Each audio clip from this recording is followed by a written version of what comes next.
और देखो गुरु की बहुत महिमा है यार, बिन गुरु के कुछ नहीं होता। और आपके पास देखो, आज अगर आपने गुरु बनाया है ना, रोहित को बनाया है, जो भी आपके फैकल्टी हैं, जो भी आपके टीचर हैं, गुरु का बहुत बड़ा रोल है। उसके रोल के बिना कुछ नहीं होता। एक कहानी के साथ मैं आज को समाप्त करता हूँ सेशन को। स्पिरिचुअल कहानी है, क्योंकि मैं स्पिरिचुअली बहुत पढ़ता रहता हूँ, तो मैं कोशिश करता हूँ सुनाऊँ, माहौल देख के सुनाता हूँ कभी कभी। अब स्टूडेंट्स हैं तो मैं सोचता हूँ सुनाऊँ कि ना सुनाऊँ, उनको समझ में आएगा कि नहीं आएगा। लेकिन आप स्टूडेंट्स तो लग रहे हैं, लेकिन मैच्योर स्टूडेंट्स लग रहे हैं मुझे यार, और मेरे मतलब के लग रहे हैं। मैं आपको देख रहा हूं तो मुझे लग रहा है मेरे टक्कर के हैं भाई, तेरे टक्कर के हैं ये हैं।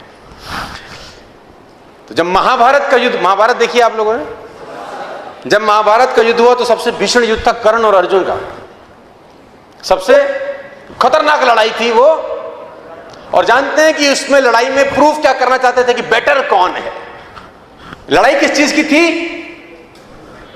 ये लड़ाई प्रूफ करने की तो थी ही नहीं कि तुम हारेंगे कि हम हारेंगे, कि तुम गलत हो कि हम गलत हैं।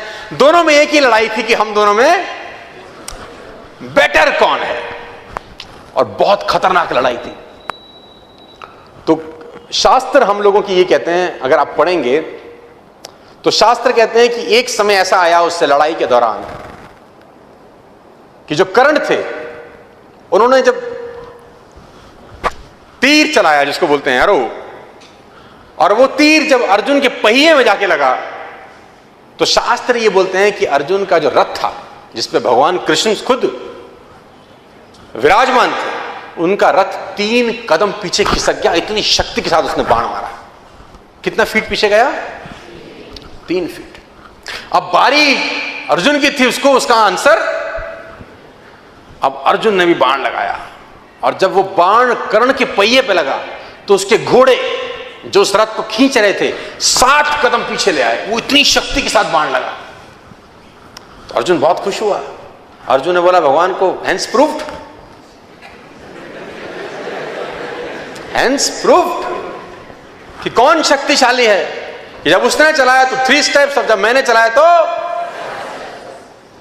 कभी कभी कुछ स्टूडेंट्स के नंबर अच्छे आ जाते हैं तो ईगो भी आ जाती है। कभी कभी देखो, नंबर अच्छे लाना और लाते रहना में अलग अलग बातें हैं। लाना और लाते रहना दोनों अलग अलग बातें हैं। तो यहां पर गुरु का रोल शुरू होता है। यहां गुरु उसको बताता है कि नहीं, ऐसा नहीं है, ईगो की जरूरत। उसने बोला देख मैंने तो मारा ना, देखो मारा तो 7 कदम, उसने मारा तो 3 कदम, तो प्रूफ हो गया, हेंस प्रूफ, थ्योरम सॉल्व। उसने बोला नहीं नहीं, तू समझ नहीं रहा, तू वो देख रहा है जो तुझे दिखाई दे रहा है, तू वो देख ही नहीं रहा जिसके पीछे का खेल है।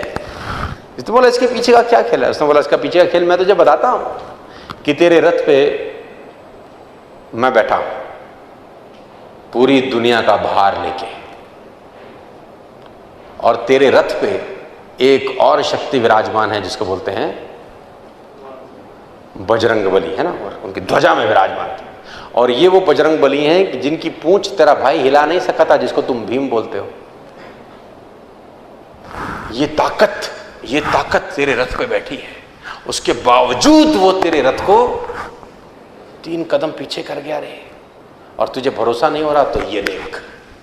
फिर भगवान ने कुछ ख्याल किया। कहते हैं हनुमान, शास्त्र कहते हैं कि हनुमान जी को इशारा किया, हनुमान जी गायब हो गए। भगवान ने अपने आप को भार विहीन कर लिया। अब जब कर्ण ने अगला तीर चलाया तो उसका तीर रथ को आकाश में ले गया।